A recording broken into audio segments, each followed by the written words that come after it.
各位同学，大家好，欢迎你们来到我们的中文班。ចឹងសូមស្វាគមន៍បងប្អូនទាំងគ្នាដែលបានចូលមកកាន់ថ្នាក់បង្រៀនភាសាចិនរបស់ខ្ញុំបាទចឹងហើយថ្ងៃនេះដែរខ្ញុំនឹងលើកឡើងនៅប្រយោគសន្ទនារវាង HSK 2រវាង A និង B ចឹងហើយកុំឲ្យខាតពេលយូរយើងជប់ឡើងចូលនៅ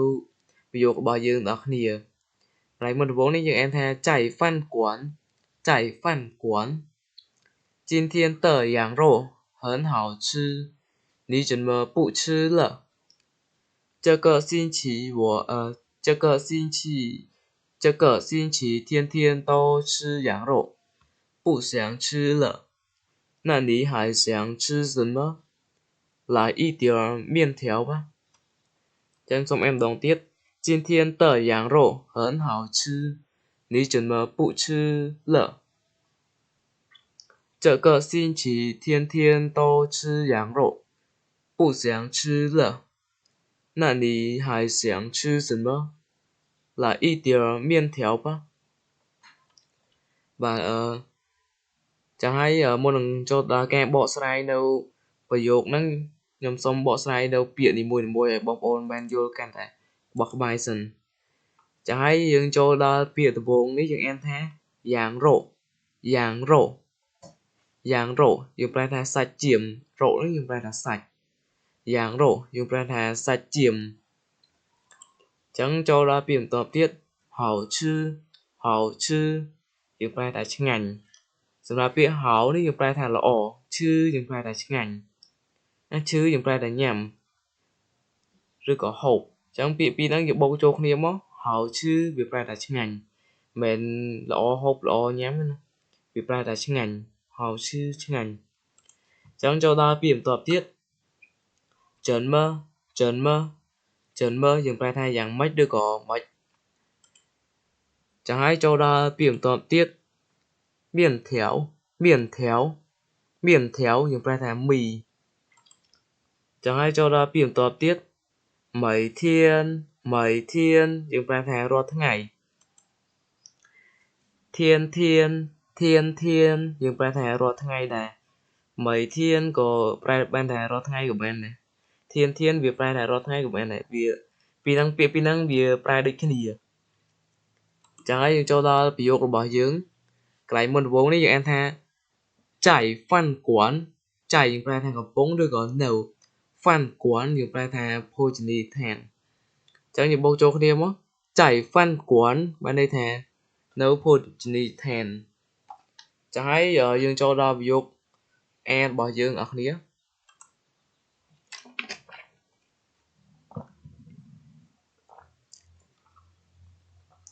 ប្រយោគមុនដំបូងនេះយើងអានថា今天的羊肉很好吃你怎么不吃了今天的羊肉很好吃你怎么不吃了今天យើងប្រែថាថ្ងៃនេះ今天ថ្ងៃនេះតហ្នឹងយើងប្រែថារបស់ដែលឬក៏នៃយ៉ាងរោយើងប្រែថាសាច់ចៀមហើនយើងប្រែថាណាស់好吃យើងប្រែថាឆ្ងាញ់ចឹងយើងបូកចូលគ្នាមក今天的羊肉很好吃បានន័យថាសាច់ចៀមថ្ងៃនេះវាពិតជាឆ្ងាញ់ណាស់你怎么你យើងប្រែថាអ្នក怎么យើងប្រែថាយ៉ាងម៉េចឬក៏ម៉េចចឹងបូកចូលគ្នាមក你怎么បានន័យថាយ៉ាងម៉េចបានជាអ្នក不吃了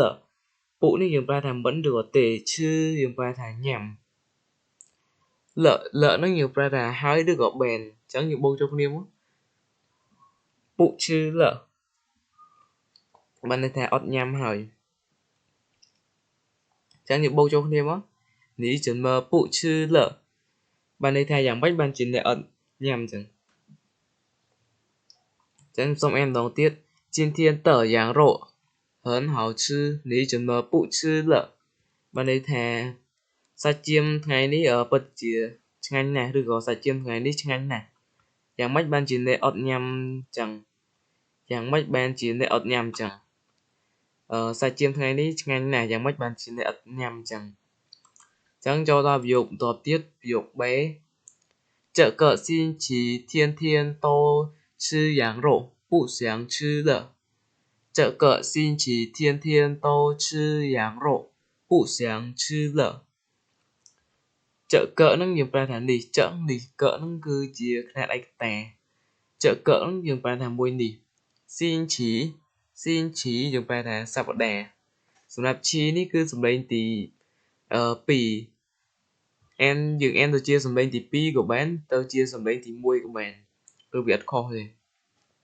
sum nạp chôn chia tài ván phía trên còn en tôi chia sum lên thì pi lại nhiều bởi chôn chia chân en tôi chia sum lên thì môi xin chỉ nhiều bài thằng sắp đè thiên thiên dừng bài thà rồi tháng ngày tô tô dừng bài thà sọt tài rồi có môi tiết tô sữa có sọt tài nè chư chư dừng bài thà nhảm giang rộ dừng bài thà sạch chìm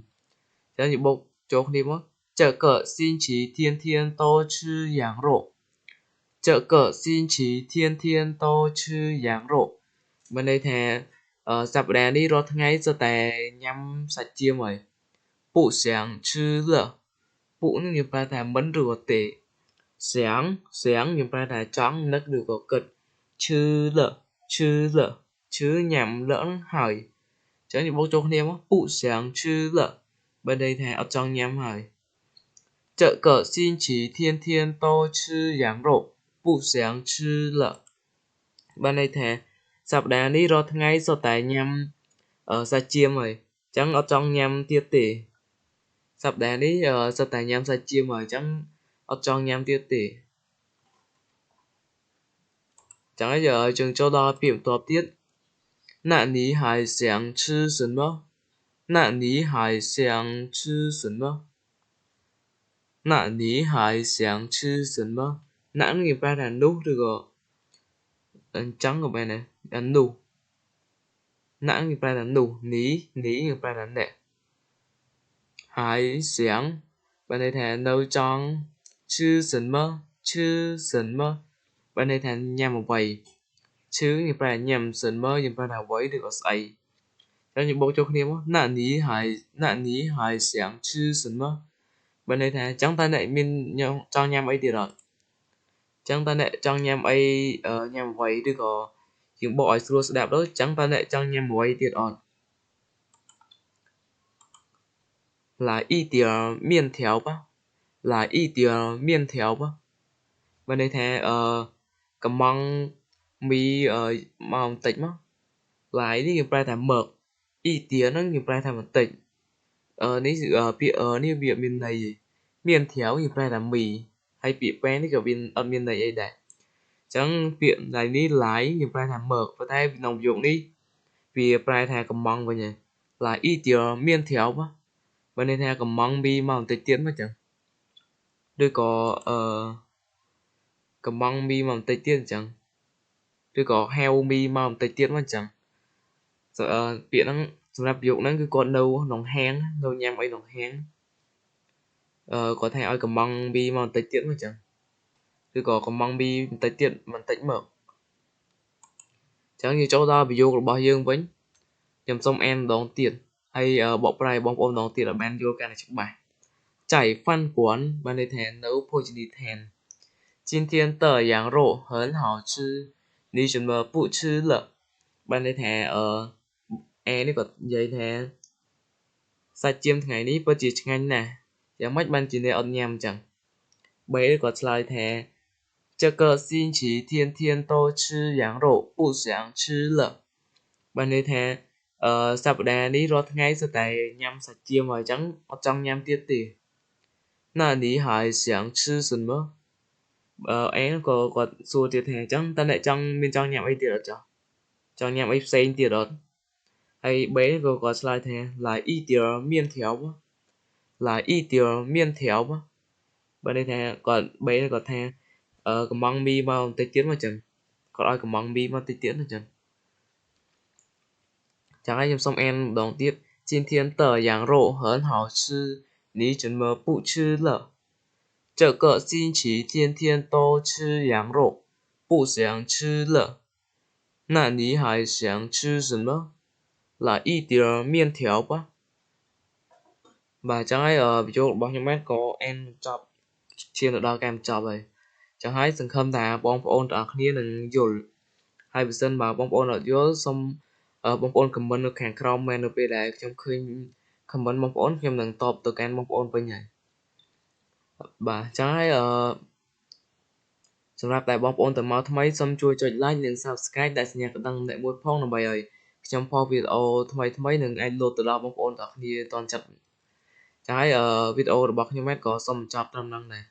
ចឹងក៏សូមអរគុណបងប្អូនទាំងអស់គ្នាដែលមើលវីដេអូរបស់ខ្ញុំបានតាំងពីដើមរហូតដល់ចប់